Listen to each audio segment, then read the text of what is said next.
เข้าใจ ในความเป็นมาของการเป็นทูตของพระคริสต์เนี่ยขอเท่าความเผื่อคนที่มาที่หลังก็คือว่าอย่างนี้เมื่อก่อนหน้านี้มีคนหนึ่งชื่อเซาโลเปิ้นเป็นคนเคร่งครัดในศาสนาของยิวอ่ะคือศาสนาพระเจ้าเนี่ยเปิ้นเชื่อเรื่องพระเจ้าอย่างสุดจิตสุดใจเชื่อตามกฎบัญญัติในพระคัมภีร์หมดกุอย่างนะแล้วทีนี้เปิ้นบ่เชื่อพระเยซูเชื่อแต่กับพระเจ้าแต่บ่เชื่อพระเยซูแล้วทีนี้เป็นคนที่เคร่งครัดในศาสนาดังนั้นเปิ้นจึงเกลียดต่อต้านข่มเหงคนที่เชื่อพระเยซูเขาเปิ้นก็จับหมู่คริสเตียนเนี่ยคนที่เชื่อพระเยซูอย่างหมู่เฮาเชื่อเนี่ยไปข่มเหงไปรังแกไปติดคุกไปหลายคนแล้วทีนี้ในที่สุดมาเปิ้นมาฮู้จักพระเจ้าเปิ้นมาฮู้จักพระเจ้าสำแดงให้เปิ้นได้หันระหว่างทางไปเดินทางไปข่มเหงคริสเตียนเนี่ยแล้วก็พอเปิดมองจักพระเจ้าแล้วเปิดว่าโอ้มันเป็นอย่างนี้เองเกิดเองจำได้เลยคุณป้อมพูดทุกคนถ้ารู้อย่างนี้น่าจะเชื่อพระเจ้าตั้งนาน รู้อย่างนี้น่าจะเชื่อพระเจ้าตั้งนานป้อมคำนี้คำพูดของป้อมและหลายคนก็เคยพูดอย่างนี้แล้วบอกว่าพอโปโลมองจักพระเจ้าแล้วโปโลก็บอกว่าก่อนนั้นเป็นศัตรูคัดขวางข่มเหงแต่เมื่อนี้ถ้าจะยิงพระเยซูเป็นไผ่ผู้ใดเนี่ยยอมรับพระเยซูเข้ามาแล้วพระเยซูมาเปลี่ยนแปลงเรียกว่าบังเกิดใหม่นั่นน่ะพระเยซูมาเปลี่ยนแปลงท่าทีภายในของเปาโลจึงบันทึกไว้ใน1 โครินธ์บทที่5 2 โครินธ์บทที่5ข้อ16 17เดี๋ยวว่าข้าพเจ้าเป็นคนที่ถูกสร้างใหม่สิ่งเก่าๆความคิดเก่าๆความเข้าใจเก่าๆมาตรฐานเก่าๆท่าทีเก่าที่มีต่อพระเยซูเปลี่ยนแปลงไปหมดและรวมถึงท่าทีต่อหมู่กิตติเชื่อพระเยซูสิ่งเก่าๆก็ร่วมไปนี้แน่กลายเป็นสิ่งใหม่ทั้งนั้นและเปาโลก็เลยบอกว่าแต่ก่อนเป็นชื่อเซาโลภายหลังมาฮู้จักพระเยซูแล้วเปลี่ยนเป็นเปาโลและหลังจากนั้นมาเราหันจะเปาโลก็หันถึงพระคุณของพระเจ้าที่รับการเปลี่ยนแปลงหักความหักของพระเจ้านี่เปาโลก็ยอมเป็นทาสทับใจพระเจ้ายอมเป็นทาสประกาศเรื่องพระเยซูและก็ตั้งตัวเองว่าเป็นทูตของพระเยซูทูตของพระคริสต์และหัวข้อนี้เฮาเฮียนมาเฮาก็เลยหน้านี่เลยเรื่องนี้น่าจะมาเป็นหัวข้อของหมู่เฮาที่เฮาเฮียนในช่วงนี้คือเฮียนเรื่องทูตของพระคริสต์นี่นะเฮาก็เฮียนมาที่นี่ในครั้งนี้เป็นครั้งที่7ที่8ละครั้งที่ทูตของพระคริสต์ครั้งแรกเปลี่ยนแปลงต้องรับทูตของพระคริสต์ต้องรับการเปลี่ยนแปลงเอาชีวิตเก่าออกไปหมดต้องมีชีวิตใหม่ชีวิตแบบพระเยซูชีวิตของพระคริสต์ก็เปลี่ยนแปลงและท่าทีต่างๆและอาทิตย์ที่แล้วเราพูดถึงทูตของพระคริสต์เนี่ยนอกจากเปาโลแล้วมีแห่งคนเนี่ยเป็นตัวอย่างที่ดีที่สุดสำหรับเราก็คือว่ายอนนี่เป็นลูกพี่ลูกน้องกับพระเยซูเป็นเรียกว่ายอนผู้ให้บัพติศมาบ่ใช่ยอนที่เป็นสาวกนะยอนนี่เป็นลูกของเอลิซาเบธนี่เป็นพี่สาวของมารีนี่เป็นแม่พระเยซูเป็นมารดาพระเยซูแล้วเอลิซาเบธเป็นมารดาของยอนเพราะฉะนั้นยอนกับพระเยซูจะเป็นลูกพี่ลูกน้องแต่พระเจ้ามีแผนการคือยอนเกิดมาก่อนเรียกว่าเป็นผู้เตรียมทางให้พระเยซูก่อนที่พระเยซูจะมาบังเกิดเนี่ยย้อนมาบังเกิดก่อนย้อนมาบังเกิดเรียกว่าเพื่อมาเป็นทูตเพื่อจะบอกข่าวเรื่องราวเตรียมทางไว้สำหรับพระเยซูย้อนเลยเป็นทูตของพระคริสต์และหมู่เฮาได้มาเรียนเรื่องชีวิตทูตของพระคริสต์ว่าจะต้องเป็นจะได้พ้องทั้งชีวิตของเปาโลโดยย้อนโดยสาวกคนอื่นๆโดยในพระคัมภีร์สอนว่าการเป็นทูตของพระคริสต์นั้นจะต้องเป็นจะได้พ้องข้างก่อนนั้นเราเห็นว่า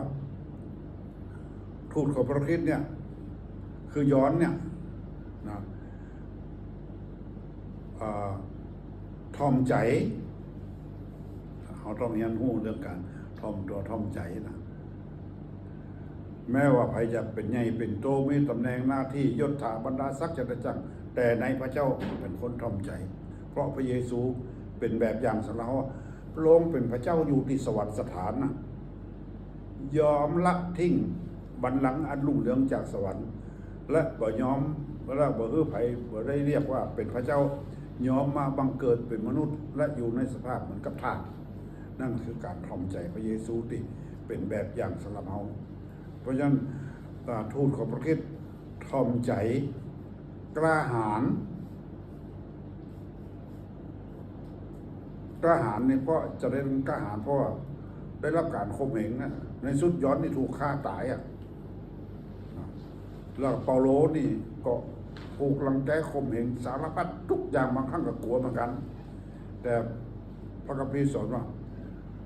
ต้องกล้าหาญต้องเปาโลเพื่อให้ฐานเพื่อเปาโลว่าของมีความกล้าหาญถ่อมใจกล้าหาญและประการสุดท้ายที่เรายันคือกระตือรือร้นเรื่องนี้นะจะไปโคตรผมเนินผมรู้ความจริงอย่างหนึ่งผมไปประกาศอยู่ตั้งตีอีสานเนี่ยผมไปประกาศตีอีสานตั้งคิดจักตีพุ่นเกือบจะสิ้นเกือบจะสาวคิดจักนะครับ19คิดจักที่มีอยู่เดี๋ยวนี้แล้วก็ผมอยู่ตีอีสาน20 ปีอยู่กรุงเทพ20 ปีแล้วตีอีสานกับตีเฮาที่แตกต่างกันตีอีสานนี่กระตือรือร้นกว่าละเหนือ อย่าไปโคตรผมเนี่ย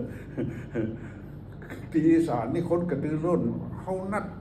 8 โมงคนมาอธิษฐานเนี่ยมาร์กครบละ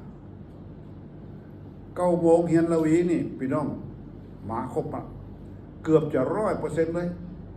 แต่ตั้งเหนือเขานี่เหมือนหลักแมวออกจากเสือที่จะมาโบนนั้นนัดมันตึ้งมาได้ตรงเวลาแล้วก็หลายที่ก็หันเยอะเพราะผมอยู่โบสถ์เก่าผมอยู่ฟาร์มก็อย่างเงี้ยก็เฮาตั้งเหนือเฮาขาดในจุดนี้ว่าความกระตือรือร้นเวลาบ่ตรงครับเพราะฉะนั้นนี่เราต้องพัฒนาละถ้าจะเป็นทูตของพระคริสต์นะถ้ามีการนัดการหมายเขาจะต้องตรงถ้าเหตุสุดวิสัยนั่นเราบอกว่ากันเขาบอกว่ากันถ้าบางกรณีเจ็บป่วยบางทีติดธุระหรือบางทีเป็นเหตุสุดวิสัยอย่างหนึ่งอย่างไรเขาบอกว่ากันแต่ถ้าเป็นได้เขาก็พยายามที่จะรักษาความกระตือรือร้นเอาไว้ตามแบบอย่างในพระคัมภีร์และที่นี่ย้อนเนี่ยนะเป็นคนที่ถ่อมใจกระตือรือร้นแล้วก็เป็นคนที่กล้าหาญแล้วก็ทำอย่างหนึ่งเขาได้เรียนรู้ชีวิตของย้อนชีวิตเต็มด้วยพระวิญญาณของพระเจ้าตั้งแต่ในครรภ์อันนี้เขาได้เรียนมาแล้วหมายความว่าชีวิตเต็มเปี่ยมเต็มล้นโดยพระเจ้าตั้งแต่อยู่ในครรภ์มารดาละเพราะฉะนั้นย้อนออกมา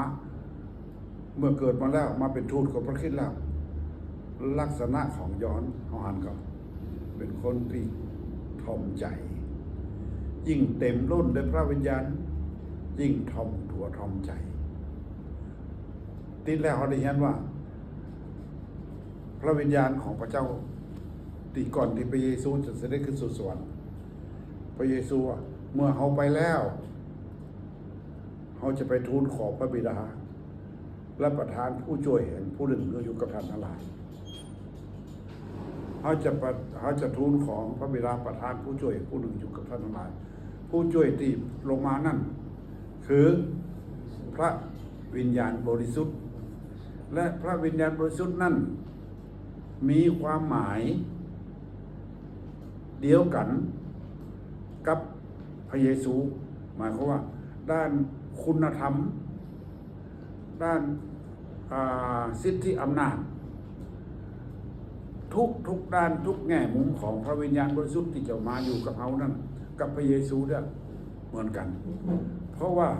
ที่พระเยซูอู้กับนี่คือมาเนี่ยก่อนที่พระเยซูเสด็จขึ้นสู่สวรรค์พระเยซูได้เกินกับหมู่สาวกแล้วว่าเขาจะไปแล้วหมู่สาวกบอกว่าโอ้พระองค์เจ้าข้าบ่อยากจะคือพระเยซูไปเพราะอย่างเขาก็เหมือนก็เขาจะถูกทอดทิ้งแต่ก่อนเมื่อเขามีปัญหาพระเยซูแก้ปัญหาก่อนเมื่อมีผีเข้าผีสิงพระเยซูขับผี ก่อนที่มีปัญหาหลายสิ่งหลายอย่างที่เขาแก้บ่ตกเมื่ออยู่กับพระเยซูเนี่ยพระเยซูแก้ปัญหาให้เพราะฉะนั้นเมื่อพระเยซูไปแล้วเขาจะยากจะได้บ่อยากจะให้พระเยซูไปพระเยซูบอกว่าถ้าเฮาบ่ไปก็บอกเป็นประโยชน์สำหรับโลกนี่คือว่าถ้าพระเยซูอยู่ที่เฮานี่วันนี้ถ้าพระเยซูอยู่ที่ถ้าพระเยซูไปน่ะเป็นตัวเป็นตนอยู่สมัยนั้นพระเยซูก็อยู่ที่กรุงเทพบ่ได้พระเยซูก็อยู่ที่อเมริกาบ่ได้จำกัดเพราะฉะนั้นพระเยซูบ่ต้องจำกัดพระองค์เมื่อพระองค์ไปแล้วนะพระองค์จะประทานพระวิญญาณบริสุทธิ์เหมือนกันกับพระเยซูนั่นน่ะเรื่องสิทธิอำนาจเรื่องของคำสอนเรื่องของจริยธรรมทั้งหลายเหมือนกันที่พระเยซูอยู่เพราะฉะนั้นพระเยซูบอกเอาไปแล้วพระวิญญาณจะลงมาและเมื่อพระวิญญาณลงมาแล้วยอห์นบทที่14ข้อ15 16บอกว่าเขาจะประทานผู้ช่วยผู้หนึ่งเพื่ออยู่กับท่านทั้งหลายและผู้ช่วยผู้นั้นคือพระวิญญาณแห่งความจริงจะอยู่ภายในท่านและจะอยู่กับท่านเสมอไปเป็นนิจและพระองค์จะอยู่ภายในเฮาเมื่อพระองค์มาแล้วพระองค์จะอยู่ภายในเฮาเมื่อพระองค์อยู่ภายในเฮาถ้าชีวิตเฮาเต็มด้วยพระวิญญาณของพระเจ้านักต่อไหนนะพระวิญญาณของพระเจ้าอยู่กับเฮานักต่อไหนเต็มที่ต่อไหนพระเยซูก็ปรากฏหรือสำแดงชีวิตเขาก็สำแดงพระเยซูนักต่ออันหมายความว่าคนก็จะหันชีวิตของพระเยซูในเฮาเนี่ยนักขึ้นยิ่งเฮารู้จักพระเยซูนักเต๋อเต็มด้วยพระเยซูนักเต๋อความเป็นพระเยซูของพระองค์ก็ปรากฏในชีวิตเรานักอันนี่เอาเห็นติดแล้วนะครับและอยากจะทำเขาเข้าใจว่าเมื่อเฮาทั้งหลายที่เฮาเชื่อสมัยเนี้ยพระเยซูไปแล้วแล้วเมื่อเฮาเชื่อแล้วเดี๋ยวนี้พระวิญญาณของพระเจ้าอยู่กับเฮาตั้งแต่เมื่อไหร่เฮาก็ที่พระองค์บอกว่าเมื่อเฮาไปแล้วเขาจะประทานผู้ช่วยแห่งผู้หนึ่งอยู่กับท่านทั้งหลายจะอยู่ภายในท่านและอยู่กับท่านเสมอไปเป็นนิจนะอยู่กับท่านอยู่ภายในท่านพระองค์อยู่กับเฮาตั้งแต่เมื่อไหร่เมื่อเฮาเชื่อเนี่ยเมื่อเฮาเป็นคริสเตียนสมัยนี้สมัยนั้นหมายความว่าพระเยซูยังอยู่และพระเยซูบอกถ้าพระเยซูไปแล้วพระองค์กลับจะกลับมาหาในลักษณะของพระวิญญาณบริสุทธิ์เดี๋ยวนี้พระเยซูเขาบริหารละเขาบริหารหันละพระองค์ไปก่อนละแต่ว่าพระเยซูจะกลับมาลักษณะของพระวิญญาณบริสุทธิ์เขาได้รับพระวิญญาณบริสุทธิ์เขามีพระวิญญาณบริสุทธิ์ตั้งแต่เมื่อไหร่ตั้งแต่เมื่อไหร่บังเกิดใหม่พี่น้องครับเมื่อเขาบังเกิดใหม่เนี่ยเวลานั้นเขาต้อนรับพระเยซูเข้ามาในชีวิตและพระเยซูบ่ได้มาเป็นตัวเป็นตนตามที่ตาเขาหันพระองค์มาลักษณะของวิญญาณและวิญญาณของพระเยซูเนี่ยบ่เหมือนวิญญาณผีบ่เหมือนวิญญาณชั่วแต่วิญญาณของพระองค์เป็นวิญญาณที่บริสุทธิ์เขาจึงเรียกว่าพระวิญญาณบริสุทธิ์พระวิญญาณบริสุทธิ์จะอยู่ภายในเขาแต่ว่าพระวิญญาณบริสุทธิ์อยู่ภายในเขาเนี่ยเป็นเครื่องหมายเป็นสัญลักษณ์ว่าเขาได้รับอย่างรับสิทธิเป็นลูกของพระเจ้าหนึ่งละเขารับสิทธิเป็นลูกของพระเจ้าเขาได้รับความรอดเขารับชีวิตนิรันดร์ผมกำลังเขียนหนังสือเรื่องนี้อยู่เรื่องการบังเกิดใหม่อยู่นะการต้อนรับพระเยซูเข้ามานี่เขารับสิทธิเป็นบุตรของพระเจ้าเขาได้รับความรอดเขาได้รับชีวิตนิรันดร์เขาได้รับนี่แล้วแต่ว่าในบางกรณียังบ่สมบูรณ์เรื่องอันนี้เอาน้ำให้ผมนี่นะน้ำดื่มนี่นะอร่อยมากนะครับแต่ว่ามันบดเต็มครับ มันบดเต็มเพราะว่าผมดื่มไปของแล้วมันบดเต็มแต่พระคัมภีร์สอนว่าพระองค์เนี่ยในเอเฟซัสบทที่5ข้อ18บอกว่าคือเขาดำเนินชีวิตเต็มด้วยพระวิญญาณตอนที่เขาบังเกิดใหม่ผมจะเปรียบเทียบผมกับแม่บ้านกับภรรยาผมนี่นะวันที่ผมบังเกิดใหม่นะครับชีวิตของผมเต็มด้วยพระวิญญาณทันทีทันใดเลยคือผมกลับใจผมสารภาพบาปตอนรับพระเยซูเข้ามาในชีวิตเนี่ยโอ้โหหายใจเป็นพระเจ้าทันทีเลย อยู่ที่ไหนมันพระเจ้าบ่ได้อุ้งเรื่องพระเจ้าต้องอยู่บ่ได้เป็นครูอยู่นะครับ เป็นครูอยู่นั้นนะในโรงเรียนวิทย์การเคลื่อนไหวของพระเจ้าเต็มเลยโรงเรียนหมู่นักเรียนกับป้ากันสนใจเรื่องพระเจ้าหมู่ครูบางคนที่บ่เข้าใจเขาเลยเป็นโคตรเป็นเกียรติแล้วเขาก็มันต้องอยู่บ่ได้อะนะมันร้อนล้นเต็มด้วยพระเจ้าเต็มทันทีแต่ว่าตอนนั้นเขาเป็นแฟนกันอยู่ยังไม่ได้แต่งงานเด้อทีนี้เขาก็อยากจะได้ใครคือเขารู้จักพระเจ้าใครคือเขาบังเกิดใหม่เพราะเขาเป็นคนดีนะเกิดว่าเขาเป็นคนดีอ่ะเพราะอย่างเกิดในครอบครัวพ่อแม่ที่เป็นคริสเตียนก็เลยเป็นคริสต์ตัวพ่อตัวแม่มาแล้วเปิ้นเป็นคนดีเป็นอนุชนอยู่เป็นมรรคนายกเลยในโบสถ์นะเป็นมรรคนายกแต่ว่าบังเกิดใหม่เปิ้นบ่ฮู้เรื่องบังเกิดใหม่บ่ฮู้เรื่องเฮาก็ลุ้นใครเปิ้นบังเกิดใหม่เด้อน่าจะได้ดีนะมันอยู่คนละที่กันเปิ้นอยู่พุ่นอยู่ห้วยซ่านแล้วผมอยู่ฟาร์มทีนี้วันหนึ่งเปิ้นมีอบรมประชุมเจ้าหน้าที่อนุชนภาคผมนี่บ่ใจครับผมไม่ใช่อนุชนภาคก็ผมไปเรียนหนังสืออยู่ที่เชียงใหม่อยู่ที่อื่นอยู่แล้วก็ผมก็บ่ได้เข้าร่วมที่นี่เปิ้นอบรมเจ้าหน้าที่อนุชนภาคแล้วเปิ้นเป็นเจ้าหน้าที่อนุชนภาคที่พะเยาแต่ที่นี่คนที่รู้จักกันนี่กับผมเนี่ยเป็นคนเทศเพราะว่ารู้จักกันแล้วผมมาเกิดไปแล้วชื่ออาจารย์สุขุมศรีสังที่นี่พอบนเทศนาละบำเพ็ญภรรยาแฟนผมเนี่ยตอนนั้นน่ะนั่งนั้นบทเทศนาเชิญชวนคนออกไปกลับใจไปเริ่มต้นใหม่กลับใจใหม่บังเกิดใหม่ผมนั่งตั้งหลังคนนั่งท่าผมไปเด้อเคยบำเพ็ญออกไปล่ะเคยออกไปกลับใจปรากฏว่าคนออกไปประมาณสัก5-6 คนเนี่ยแต่บำเพ็ญบอกไปโอ้ผิดหวังขนาดจะได้บอกไปแต่คนจะบอกว่าถ้าไผตีบ่ได้ออกมาไอ้ฐานเทียนตั้งหน้านี้ไปพระผมส่วนตัวก็ได้ไปพระผมส่วนตัวผมจะอู้ส่วนตัวปรากฏว่าหลังจากเลิกประชุมแล้วมันเป็น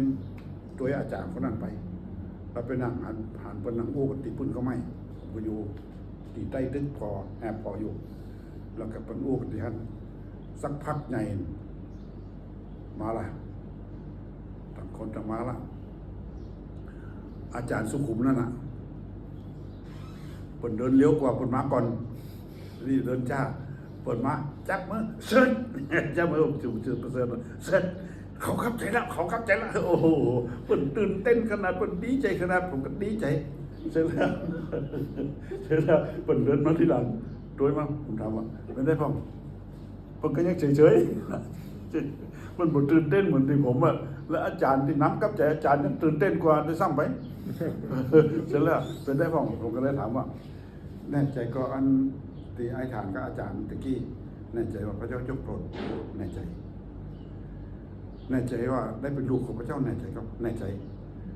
จว่าได้ชีวิตใหม่นะแน่ใจเปิ่นแน่ใจแล้วแต่ว่าน้ำมันลงอยู่มันน้ำมันเข้าเนี้ยพระวิญญาณบริสุทธิ์มันหมดเต็มแก้วเดียวหมดเต็มเดียวนะเสร็จแล้วผมก็พอเป็นยังเรื่องอารมณ์และความรู้สึกติดเต็มนั้นมันจะตามมาที่หลังมันเป็นยังเอาก่อนหนุนคิดชูใจว่าขอบคุณพระเจ้าดีใจละนี่มีอยู่วันหนึ่งตีโบสถ์นั่นน่ะตอนนั้นผมยังไม่ได้เรียนพระคิดธรรมเนี่ยนะตีโบสถ์ผาซุกเนี่ยเพิ่นเจิดผมไปเทศนากลางคืนวันเสาร์กับวันติดระหว่างที่ผมเทศนาอยู่ผมเพิ่นก็ไปอยู่ที่นั่นนะแล้วก็กับแพทย์บ้านเพิ่นนั้นนะแต่ว่าเขายังไม่ได้แต่งงานเด้อเสร็จแล้วผมเทศนาคณะที่เทศนาอยู่เนี่ยพระวิญญาณเคลื่อนไหวมีคนสำนึกบาปเสียใจร้องห่มร้องไห้ละเขายังไม่ได้เจอจวนคนออกมาคับใจแล้วนะคนสำนึกบาปเสียใจร้องห่มร้องไห้เจอจวนคนออกมาคับใจแล้วคนออกมาตั้งนาเกือบจะถึงหมดคับใจแล้วผมเพิ่นนั่งอยู่ในเพิ่นบ่ออกมาเพราะอย่างเพราะเพิ่นคับใจแล้วแต่เพิ่นนั่งอยู่ในสัมผัสอยู่ในบรรยากาศนั้นจากหานมา พอเปิดสัมผัสบรรยากาศนั้นปุ๊บปัดโต้ไฟลุกแล้วกันอีกความกระตือรือร้นร้อนเกิดขึ้นทันทีทันใดตั้งแต่วันนั้นจนถึงวันรุ่งขึ้นเขาการการเปลี่ยนแปลงเนี่ยเพราะฉะนั้นชีวิตที่เต็มล้นด้วยพระวิญญาณเนี่ยกับชีวิตที่มีพระวิญญาณมันต่างกัน เมื่อเขาบังเกิดใหม่ครั้งแรกเขาบังเกิดใหม่สำหรับบางคนยังบ่ได้เต็มทันทีเด้อยังผมยกตัวอย่างก็เปิดฟังตัวเปิดของเขาฟังก็เข้าใจ แต่บางคนได้รับพระวิญญาณพร้อมกับไฟของพระเจ้าทันที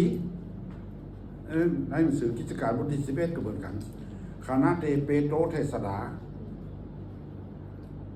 คณะที่เปโตรเทศนาอยู่นั่นน่ะเสร็จแล้วไฟของพระเจ้าลงมาฤทธิ์เดชพระเจ้าลงมาคนเหล่านั้นมีถึงคนยิว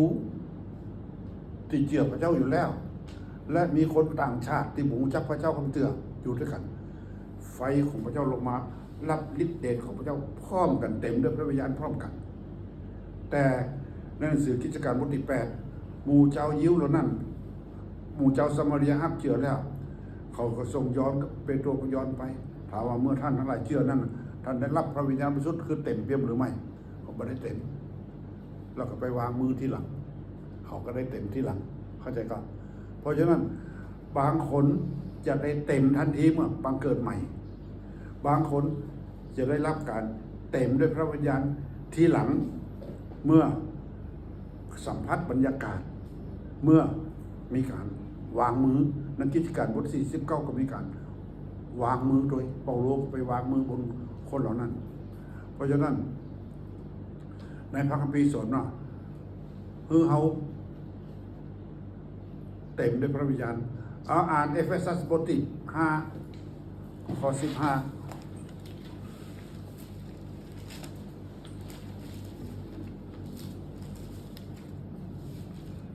สักบท5ข้อ15ถึง18ก็ได้ครับ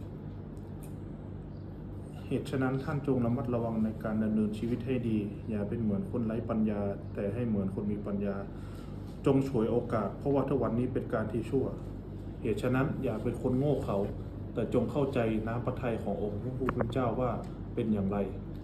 และอย่าเมาเหล้าองุ่นซึ่งทำให้เสียคนแต่จงประกอบด้วยพระวิญญาณพี่น้องครับในเปโตรในเอเฟซัสบทที่5ข้อ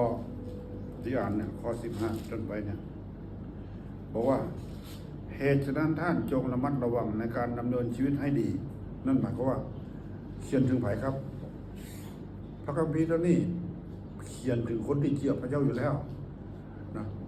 คนที่เชื่อพระเจ้าอยู่แล้วเป็นคริสเตียนอยู่แล้วและนี่จะให้เหมือนคนไร้ปัญญาอันนี้เปาโลอู้แข็งนะครับจะให้เป็นเหมือนคนไร้ปัญญาเฮามาโอแปลคนไร้ปัญญาแปลว่าคนอย่างครับถ้าแบบไร้ปัญญาคนมีปัญญาคนเงาเป็นกำแพงนะครับเพราะลักษณะคนเงาเนี่ยว่าเป็นได้ลักษณะคนเงาตามที่เปาโลว่าเป็นคนไร้ปัญญานี่นะอันนี้เขาว่าตามพระคัมภีร์นะข้อนี้นะอาจารย์หนูมาอยู่ที่นี่ใหม่ใช่ไหมไปแม่ห้องสอนอยู่พระนครมาอยู่นี่ไม่นานไปเที่ยวแม่ห้องสอนดูลูกขับรถไปเองกลับมาคือเราชอบธรรมชาติกลับมาพระนครบอกว่าป้าเขาไปที่วินนะป้าขับรถเงาหนูก็มาถามคนเดียวโอ้บ้านเราเองไม่รู้คือไม่รู้แต่เราชอบธรรมชาติเราชอบขับรถเขาไม่รู้เหตุผลว่าเราโอ้โหพูดเลยรู้แต่อยากชมอยากอะไรโอเคตะกี้แนะนำเปิ่นแล้วก็บอกครบเรื่องแต่จริงก่อนหน้านี้ที่เปิ่นจะมาหาพระเจ้าคนมาเนี่ยเปิ่นเป็นอย่างนักพัฒนาชุมชนเป็นนักพัฒนาชุมชนหลังจากที่เปิ่นกลับใจเปิ่นรับเกี่ยวพระเจ้าแล้วนะครับ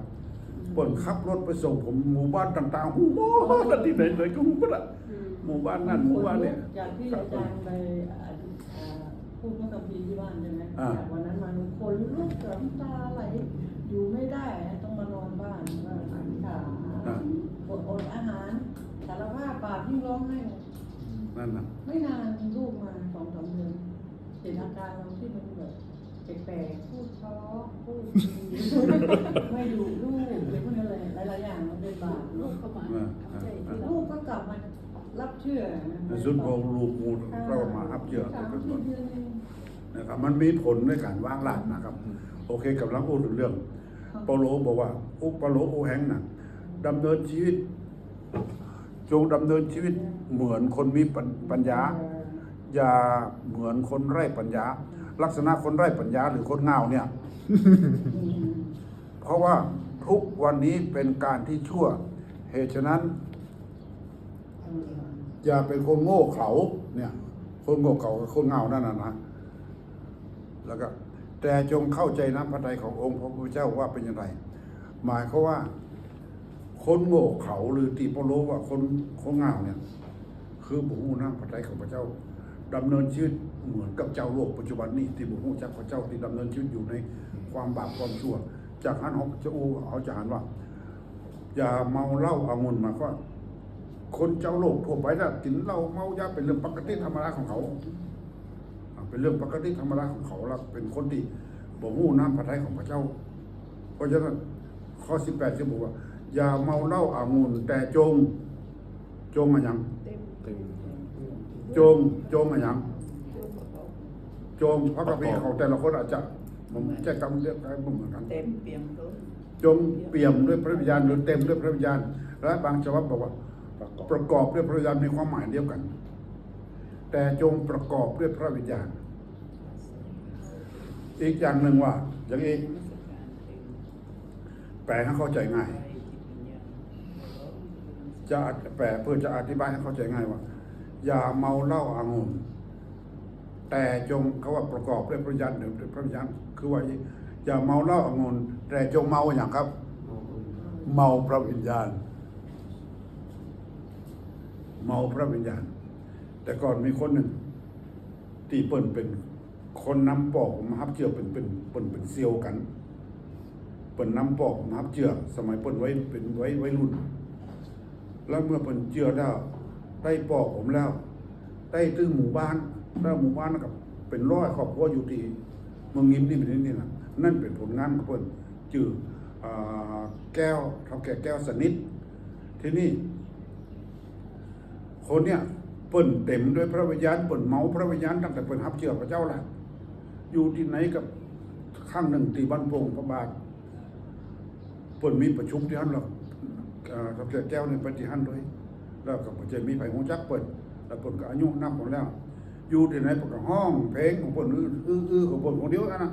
แล้วเจ้าบ้านว่าคนเฒ่านั่นเป็นไผ่นะเป็นคนเมาเหล้าอย่างจะได้อยู่ที่ไหนก็ห้องเพลงก็ชนมากกับปัจจัยหาคนเฒ่าห้องเพลงอยู่คนเดียวอยู่ใจนี้นี่แล้วก็อาจารย์สมยงว่าคนไหนจี้ใส่นั่นน่ะคนนั้นน่ะห้องเพลงอยู่คนเดียวอย่างนั้นน่ะคนเมาเหล้าก็อาจารย์สมยงโอ้นั่นผู้ปกครองแก้วสนิทเปิ้นบ่ใช่เมาเหล้าเปิ้นเมาพระวิญญาณ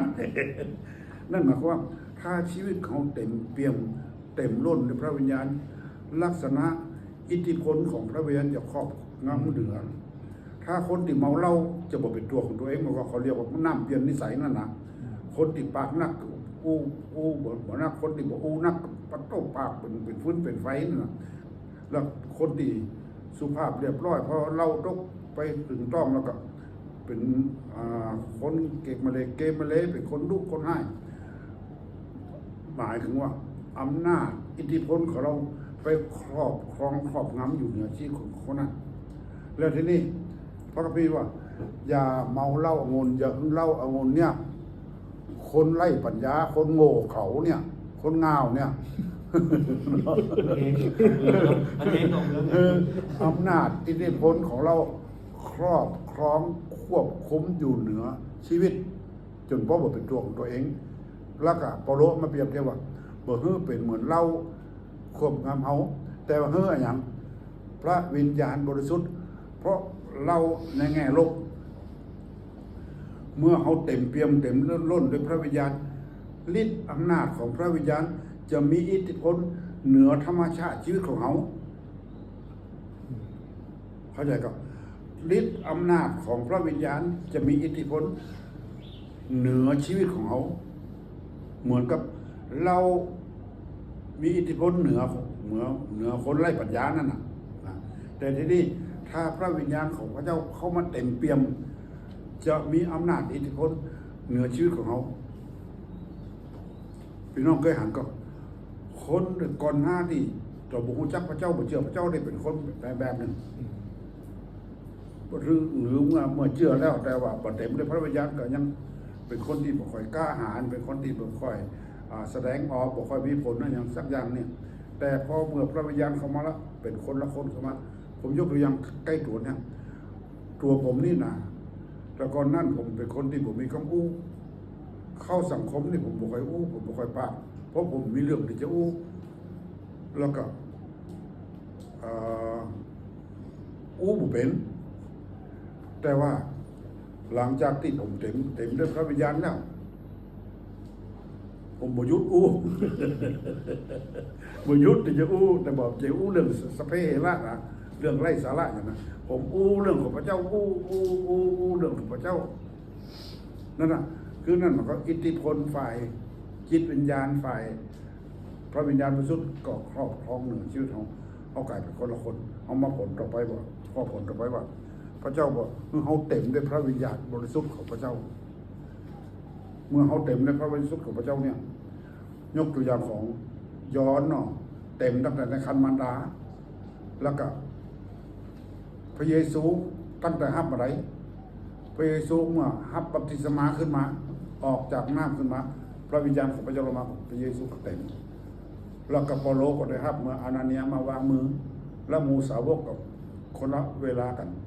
ก็แตกต่างกันแต่ว่าที่สำคัญช่วงเวลาไหนมันสำคัญแต่ว่าพระคัมภีร์ว่าเฮาชีวิตเขาจะต้องเต็มเปี่ยมเต็มล้นด้วยพระวิญญาณบริสุทธิ์เสมอตลอดเวลาอาเมนเนาะ อาเมน อาเมนนั่นละพี่น้องเข้าใจแล้วละผมจะมีเวลาก็ผลของการเต็มเปี่ยมเต็มล้นด้วยพระวิญญาณนะครับอันที่หนึ่งเดี๋ยวเขาเรียนที่แล้วว่าชีวิตเขาจะสำแดงพระเยซูเนาะเมื่อพระเยซูเข้ามาเต็มในชีวิตของเขาเนี่ยโดยพระวิญญาณบริสุทธิ์ชีวิตเขาออกมาก็ความคิดเขาก็จะสอดคล้องกับพระเยซูกำอูท่าทีพฤติกรรมความต้องการความปรารถนาท่าทีในชีวิตเขามันก็จะสอดคล้องกับแบบพระเยซูลักษณะชีวิตทุกด้านมันจะสอดคล้องกันนั่นสำแดงพระเยซูวันนี้เขาจะเห็นแห่งสองข้อดำเนินชีวิตอย่างมีชัยชนะเมื่อชีวิตเขาเต็มในพระวิญญาณบริสุทธิ์ในพระคัมภีร์อ่านเอเฟซัสตะกี้บอกว่าจงระมัดระวังในการดำเนินชีวิตดีเพราะว่าทุกวันนี้เป็นกาละเวลาเป็นกาละเวลาที่ชั่วเต็มไปด้วยความบาปความชั่วเต็มไปด้วยสารพัดทุกรูปแบบพี่น้องครับเขาก็หันว่าความบาปชั่วมันระบาดเนาะมันระบาดออกไปได้ทุกรูปแบบได้ทุกด้านทุกอย่างวิธีการต่างๆมันกิจการของมารซาตานอยู่เบื้องหลังอันอย่างที่มันต้องฟังอยู่เดี๋ยวนี้เป็นเรื่องที่น่าเป็นห่วงที่เจ้าโลกทั่วๆไปที่เป็นห่วงนะมีเรื่องอย่างที่มันดังที่มันเรื่องอย่างครับ ที่หลอกลวงคอร์เซนเตอร์ การหลอกลวง call center พี่น้องครับโอ้โหคนเป็นแสนน่ะมาอยู่กันแถวที่พม่าเนี่ยหูเนี่ยเป็นเครื่องมือของ call center นะครับในทุกรูปแบบและพอดีปัจจุบันที่ผมไปอ่านพระในคลิปนะเป็นน้องพระก็เขากวนหนึ่งทีทุกไฟไหม้บ้านน่ะ โอ้โหเขาโอ้กับมาในรถเลยโอ้โหเนี่ยในรูปแบบต่างๆมีหญิงคนหนึ่งผมกำลังดำเนินการอยู่นะครับมีหญิงคนหนึ่งอายุ23กับ20ปลายนะจื่อจินตนาแล้วก็ไฟมีสามีขับรถออกจากบ้านไป บ้านก็เป็นบ้านของราชการของกรมชลประทาน แล้วก็เปิดให้คนเจ้าหรือคนที่มีสิทธิ์ที่จะอยู่เนี่ย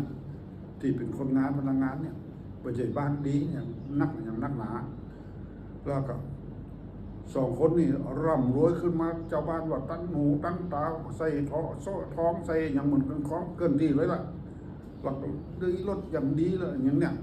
แล้วที่นี่เมื่อบอกกี่วันเนี่ยสองคนขับรถออกจากบ้านไปได้2 นาทีไฟไหม้บ้านเขาก็กลับมาแล้วก็ยังค้นสงสัยกันว่าเขาหู้ได้จะได้3 คนแถวนั้นก็จะมีไฟโทรศัพท์ถึงเขาสักคนว่าไฟไหม้บ้านเขาก็กลับมาบ้านกลับมาเข้าไปในบ้านก็มีคนอื่นลื้อพังประตูเข้าไปก่อนละไม่เฉพาะตัดตินอนนั้นแล้วก็ว่าเงินถูกเผาถูกไฟไหม้ไป10 ล้าน เงินถูกหายไปน่ะ10 ล้านเขาว่าไฟไหม้หรือว่ามีคนที่พังเข้ามาประตูเข้ามาก่อนเอาไปก็มาวิเคราะห์กันอยู่ตำรวจมาไปขอรถของเขามีเงินอยู่6.5 ล้านมีเงินอยู่6.5 ล้านในรถของเขาคนที่จอดไว้ข้างนอกแล้วปรากฏว่าเดี๋ยวนี้มันเป็นเรื่องใหญ่จะติดคุกกันนักละ คือว่ามันวิธีการน่ะคือว่ามีคนหนึ่งที่เป็นพระเอกแล้วนะในฮะนะว่าเป็นนักธุรกิจเกี่ยวกับขายรังนกเนาะขายรังนกจากภาคใต้มาแล้วก็เอาเงินมาฝากไว้กับเขาเสร็จแล้วเขาเนี่ยบ่อยากจะให้เงินเป็นก้อนอยู่ติเก่าติคนเดียวกับเอาไปไว้กับป่อบัญชีหนึ่งแม่บัญชีหนึ่งสามีบัญชีหนึ่งตัวเก่าบัญชีหนึ่งแล้วก็น้องสาวให้บัญชีหนึ่ง5-6 บัญชีเบิกมันค่อนอยู่ที่เก่าและในวันนั้นเองต่างคนต่างพากันไปถอนเงินจากธนาคารมาเสร็จแล้วตำรวจมาเจ้าหน้าที่ที่เป็นมีความชำนาญเรื่องมาพอว่าไฟไหม้เกิดจากไฟฟ้าลัดวงจรหรือไม่หรือว่าถูกวางเพลิงเปิ้นพอแป๊บเดียวเปิ้นก็ฮู้ละปลั๊กไฟอย่างต่างๆสายไฟต่างๆมันยังใจได้อยู่มันยังเป็นอยู่มันมีเสียหายแล้วมันไหม้กัดที่นอนแล้วเปิ้นไปพอไฟมันเกิดจากใต้เตียงใต้ที่นอนจากใต้เตียงนั่นแล้วก็เขาก็ยังบอกมีไผสรุปแต่ว่าก็เป็นที่ฮู้กันบ่กล้าว่าแต่ว่าเผาบ้านตัวเองนั่นน่ะเพื่อจะแล้วก็ไปแจ้งความว่าไฟไหม้แล้วก็เงินเสียไป10 ล้านแล้วก็แท้จริงก็คือ call center แผนกหนึ่งแผนกบัญชีม้าเนี่ยเขาเปิดบัญชีม้าแล้วมีคนร่วมกันหลายคนเนี่ยเพราะฉะนั้นการเวลาแห่งความชั่วมันจะนักขึ้นสารพัดทุกอย่างแห่งเรื่องที่ดังอยู่ก็คือว่าละอ่อน10 ขวบถูกระเบิดทางเพศนั่นน่ะละอ่อนมีหญิง10 ขวบนั่นน่ะแล้วก็ชาวบ้านทั่วไปก็ต้องเข้าใจว่าเป็นโปรเลี้ยงนั่นนะแต่โปรเลี้ยงกับปฏิเสธยืนยันบริสุทธิ์แล้วก็ภรรยานี่แม่ของละอ่อนเนี่ยเข้าข้างทั้งพ่อเข้าข้างทั้งสามี ทัวลงนักขนาดนี่คือเอามาเปรียบเทียบว่าการบาปชั่วเนี่ยหลายรูปแบบหลายลักษณะจะนักขึ้นพระเยซูบอกว่าในวาระสุดท้ายนั้นในมัทธิวบทที่24เขาถามว่าจะพูดได้จะได้ว่าพระเยซูจะเสด็จกลับมาครั้งที่2จะพูดได้จะได้พระเยซูก็มีหมายสำคัญต่างๆจะเกิดขึ้นและสุดท้ายบอกว่าความชั่วจะทวีนักขึ้นแล้วก็ความฮักจะเยือกเย็นลงก็ความฮักจะเยือกเย็นลงสมัยก่อนเนี่ยโอ้คนฮักกันแม่ว่าบอกฮู้จักกันก็ฮักกัน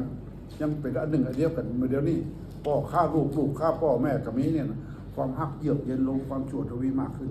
เพราะฉะนั้นพอโลกกำชับหมู่เฮาทั้งหลายที่เชื่อในพระเจ้าว่าจงดำเนินชีวิตอย่างระมัดระวังอย่างคนมีปัญญาอย่าเหมือนคนไร้ปัญญาอย่าเป็นคนโง่เขลาถ้าดำเนินชีวิตที่เขาบ่ได้อยู่ในพระเจ้าอย่างแท้จริงถ้าพระเจ้าบ่ได้อยู่ในชีวิตเขาอย่างแท้จริงถ้าพระเจ้าบ่เต็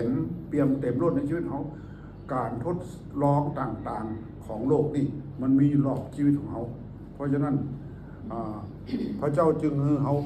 เต็มเปี่ยมเต็มล้นด้วยพระวิญญาณของพระเจ้าภายในเพื่อเขาจะมีกำลังเพื่อเขาจะมีชัยชนะเหนือโลก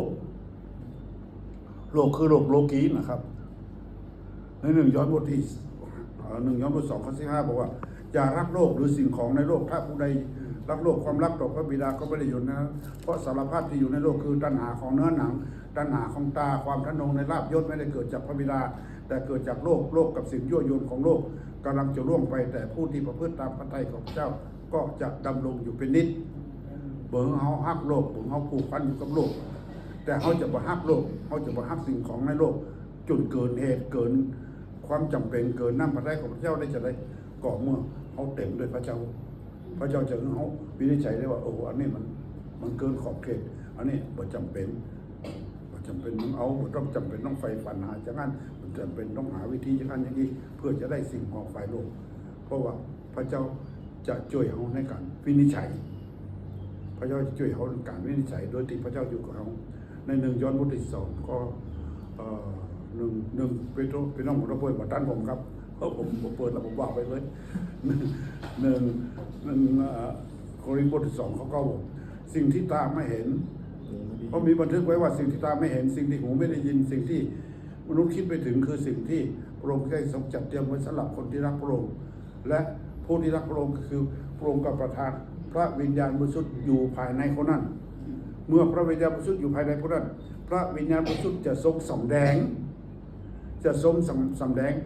ในการวินิจฉัยในการตัดสินใจในโลกนี้ว่าเขาคนจะอย่างจะไรเพราะฉะนั้นเมื่อชีวิตเขาเต็มเปี่ยมเต็มล้นด้วยพระวิญญาณพระเจ้าจะยกชีวิตเขาเหนือโลก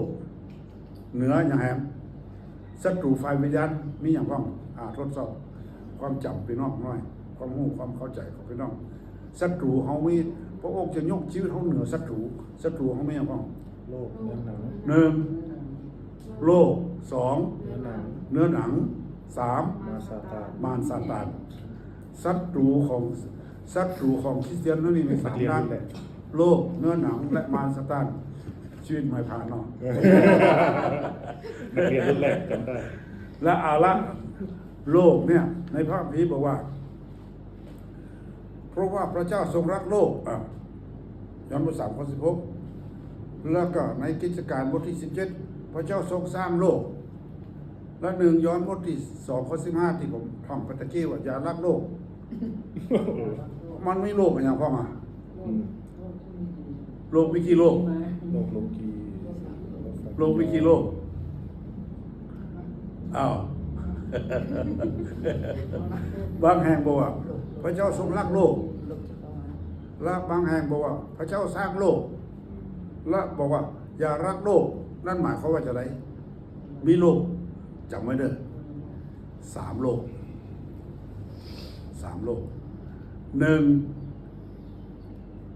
พระเจ้าทรงสร้างโลกจักรวาลฟ้าสวรรค์แผ่นดินโลกจักรวาลนะนั่นปฐมกาลแล้วก็กิจการ17 2เพราะว่าย้อนบท 3 ข้อ 16เพราะว่าพระเจ้าทรงรักโลกจนได้ทรงประทานพระบุตรองค์เดียวของพระองค์เพื่อทุกคนที่วางใจในพระบุตรนั้นเพื่อจะไม่ได้พินาศแต่มีชีวิตนิรันดร์พระเจ้าทรงรักโลกที่ 2มีโลกอย่างโลกมนุษย์ทุกคนในโลกนี้พระเจ้าเรียกว่าโลกนี่เรียกว่าโลกมนุษย์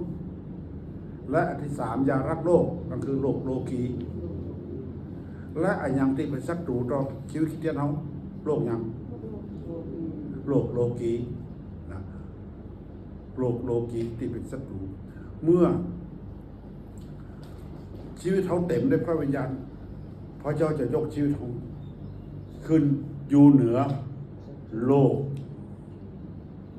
พระเจ้าจะยกชีวิตเขาอยู่เหนือโลกโลกีและอยู่เหนือเนื้อหนังคือความอยากความใคร่ความปรารถนาชีวิตเก่าชีวิตแบบเลือดหนังกิเลสตัณหาอบายมุขทั้งหลายพระเจ้าจะช่วยเขาวินิจฉัยคือยกเขาชีวิตเขาอยู่เหนือศัตรูนี่และมารซาตานโดยคนที่เบื้องหลังเกี่ยวข้องกับมารซาตานทุกคนเกี่ยวข้องเพราะว่า หนึ่งย้อนพี่น้องหนึ่งย้อนพุทธะข้อ19บอกว่าเองเราทั้งหลายรู้ว่าเราเกิดจากพระเจ้า เราทั้งหลายรู้ว่าเราเกิดจากพระเจ้า หมายความคนที่บังเกิดใหม่นะครับพี่น้องกำลังพออยู่แล้วกับพอของงานนี้ก็ได้ได้เปิดปากก็หนึ่งย้อนบทที่5 ข้อ 19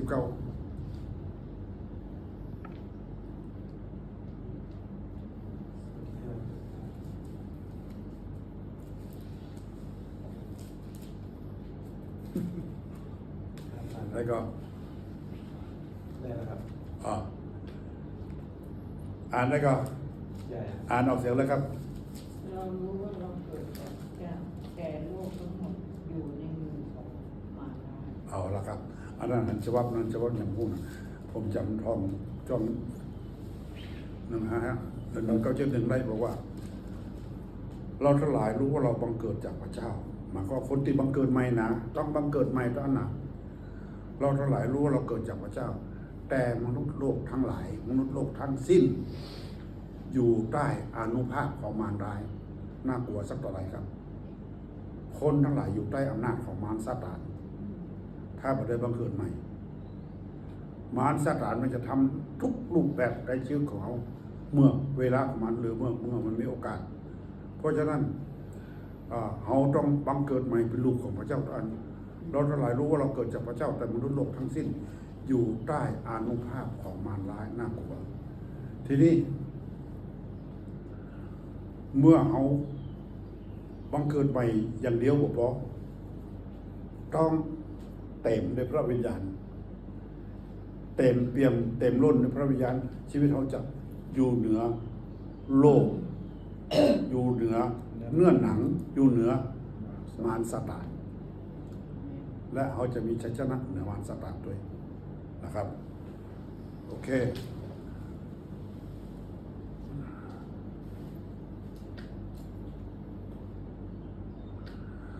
สุดท้าย เอาจบอย่าง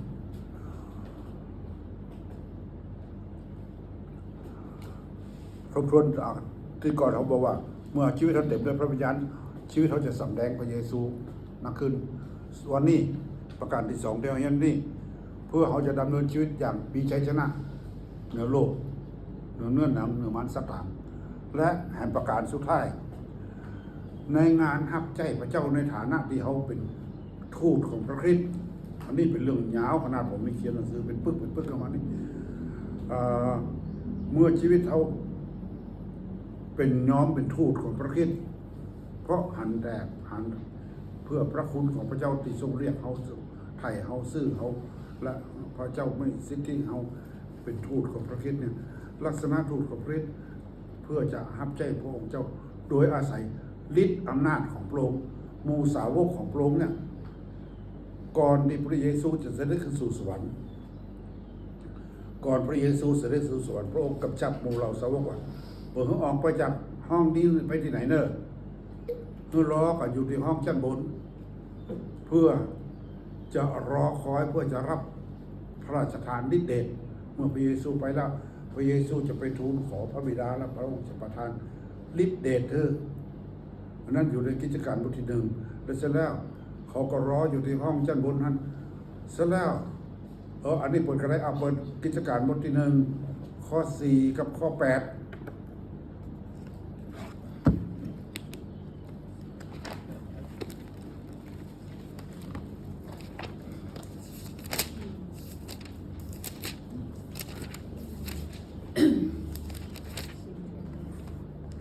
กิจการบท1ข้อ4กับข้อ8ข้อ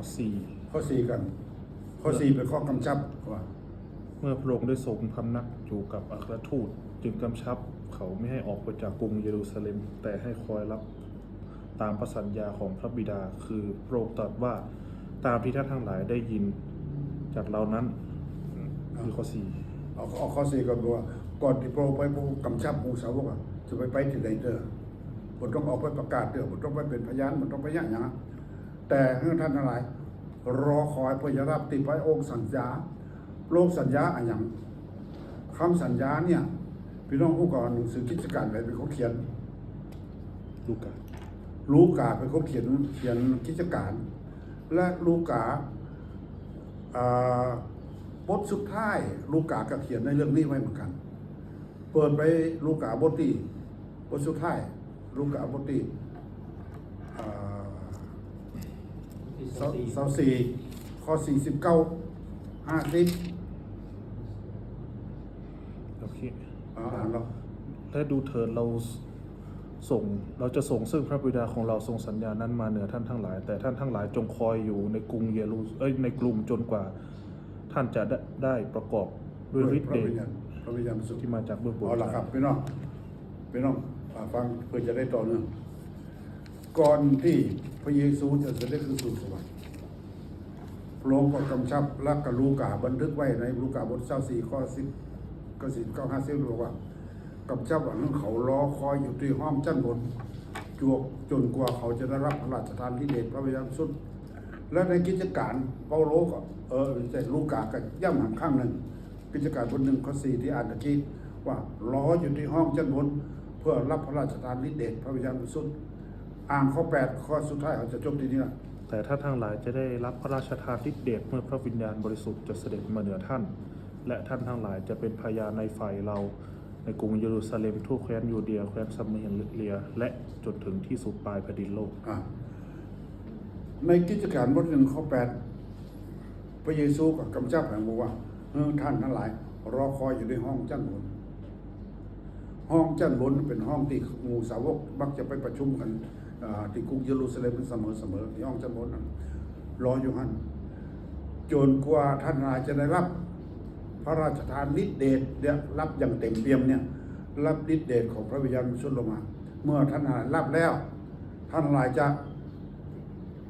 เป็นพยานหมายความทำหน้าที่ของการเป็นทูตของพระคริสต์ท่านนายจะเทศนาสั่งสอนท่านจะเป็นพยานแฝงตั้งแต่กรุงเยรูซาเล็มซามาเรียยูเดีย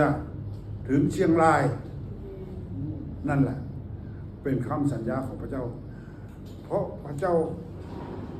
สัญญาว่าเจอเขาเต็มเปี่ยมเต็มล้นด้วยฤทธิเดชเพื่องานรับใช้พระเจ้าเขาจะเกิดดอกออกผลบ่ใช่กำลังเขาบ่ใช่กำลังสติปัญญาความสามารถของเขาแต่เป็นฤทธิเดชของพระเจ้าต่างหากที่จะเกิดผลและผลที่ออกมาจะถวายเกียรติแก่พระองค์เพราะบ่ใช่ความสามารถของเขานี่คือสิ่งที่พระองค์สัญญาไว้กับเราทั้งหลายขอบคุณพระเจ้าสำหรับเรื่องนี้นะครับคิดว่าพี่น้องตามตันและเข้าใจเนาะขอพระเจ้าอวยพรที่จะ